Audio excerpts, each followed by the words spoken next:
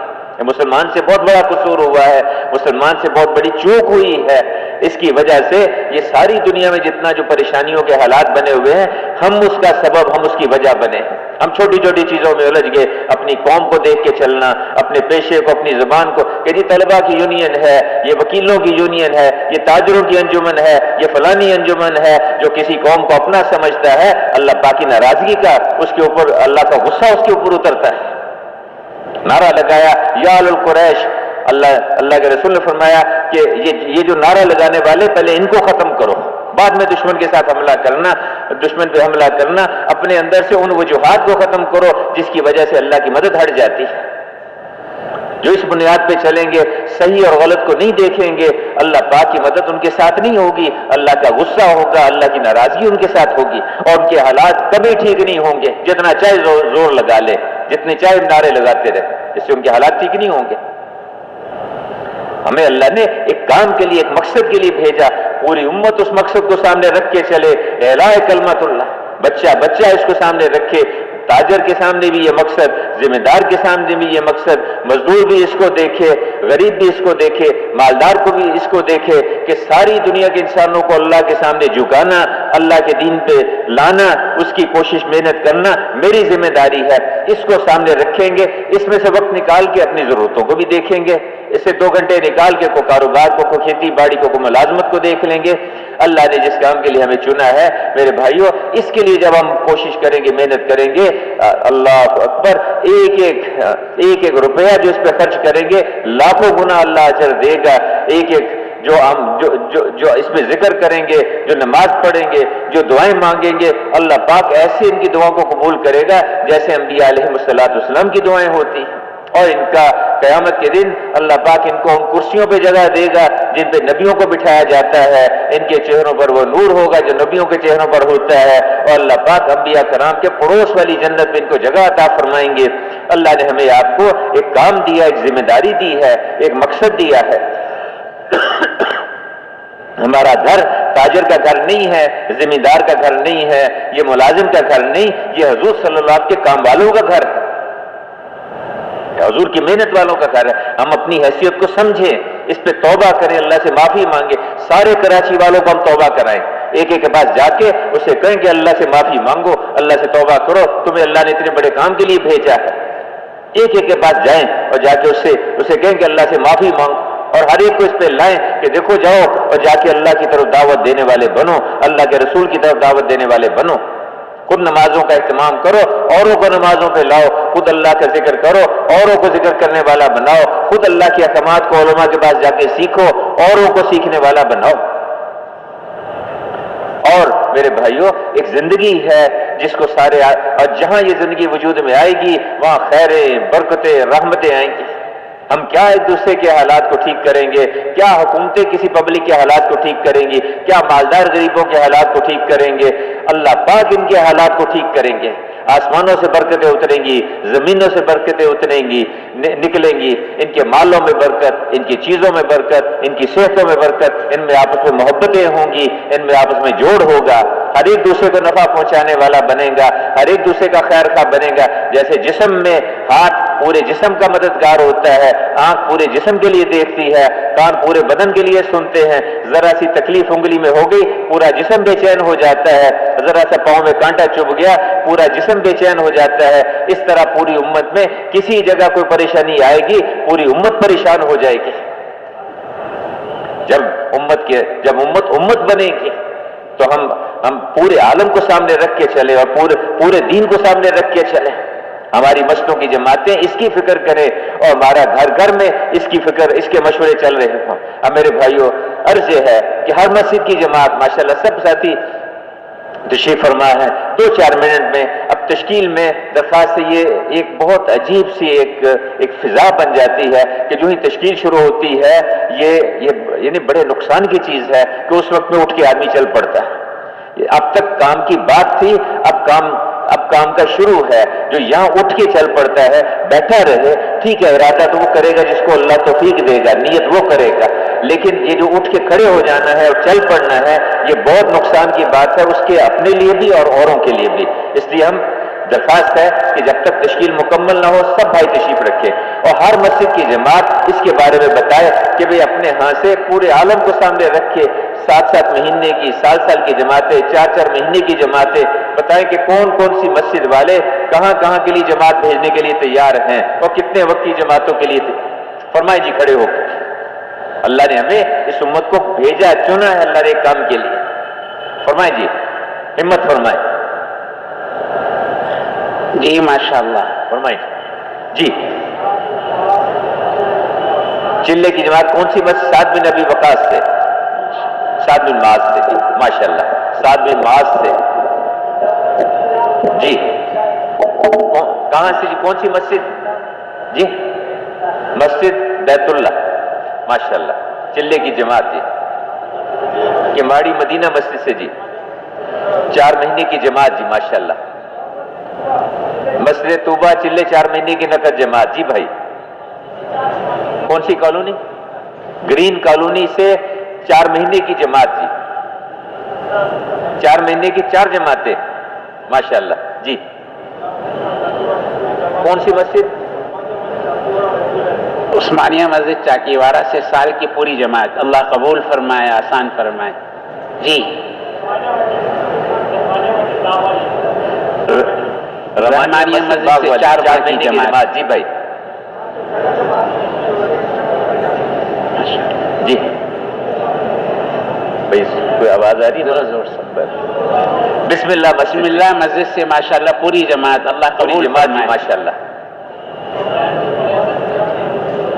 لانڈی سے بھی ماشاءاللہ 2 جماعتیں. اللہ پاک قبول فرمائے، آسان فرمائے. فاروقی مسجد شمالی ناظم آباد 2 جماعت.